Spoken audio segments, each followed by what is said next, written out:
የምናርቃቸው አጫጭር ዜናዎቻችን እንደሚከተለው እናቀርባለን።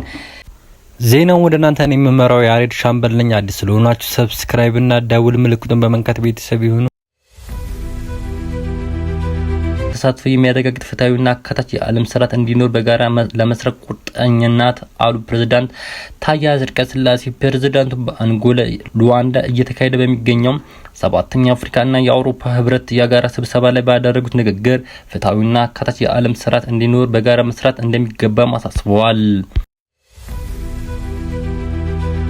የጤና ሚኒስቴር የክትባት ተደራሽነትን ማጠናከር ጤናማ ማህበረሰብ ለመፍጠር ወሳኝ ሚና አለው አሉ። ህጻናትን እንደተወለዱ የሚሰጠው የጉበት በሽታ መከላከያ ክትባት አገልግሎት ማስጀመር መርሃ ግብር በአበበች ጎበና ሆስፒታል በይፋ ተጀመረ።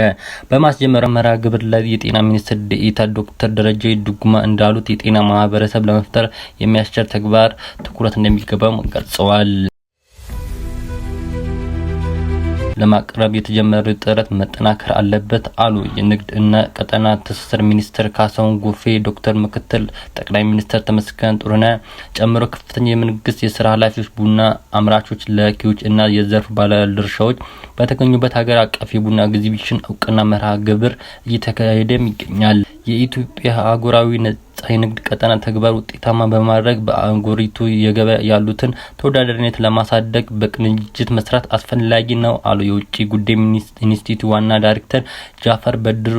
የኢትዮጵያ ሲቪል ኤቪዬሽን ባለስልጣን የኢትዮጵያ አየር መንገድ ግሩፕ በጋራ ያዘጋጀው የ5ኛ አፍሪካ አቪዬሽን ማሰልጠኛ ተቋም ማህበረ ጉባኤ በኢትዮጵያ እየተካሄደ ነው። በጉባኤው የተለያዩ ሀገራት ተወካዮች በኤቪዬሽን ዘርፍ ኃላፊነታቸው የተለያዩ ተቋም ተወካዮች ተገኝተዋል። የአዲስ አበባ ከተማ አስተዳደር ዜጎች የቤት ባለቤት ለማድረግ ተጠቃሚነታቸው ለማረጋገጥ በትኩረት እየሰራ ነው ሲል አሳሰቡ።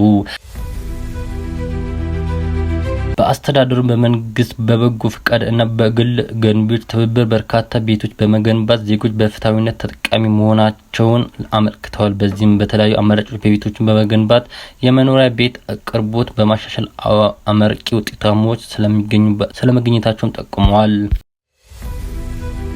የኢትዮጵያ መንገድ ድርጅት 50 ዓመት የምስራት በዓሉን እያከበረ ይገኛል። ከተመሰረተ 50 ዓመታት ያስቆጠረ ድርጅቱ ለቀጣይ 2 ወራት የሚያከናውነውን የወርቅ ኢዮቤልዩ የክብር በዓል በይፋ አስጀመረ። የኢትዮጵያ መንገድ ድርጅት ዋና ስራ አስፈጻሚ አቤል ታደሰ በማስጀመር መርሃ ግብሩ ላይ እንዳሉ ታማ ስራ እንደሚሰራም ተሳስቧል።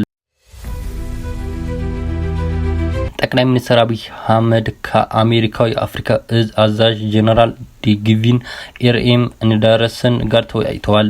ጠቅላይ ሚኒስትሩ በማህበረሰብ የትስስር ገጻቸው ባሳፈሩት መልእክት ዛሬ ጠዋት ከዩናይትድ ስቴትስ የአፍሪካ እዝ አዛዥ ጄኔራል ዲግቪን ኤርኤም እንዳረሰ ትብብር ለማድረግ በሚችልና በቀጠናው ጸጥታ ጉዳዮች ላይ ውይይትም አድርገዋል።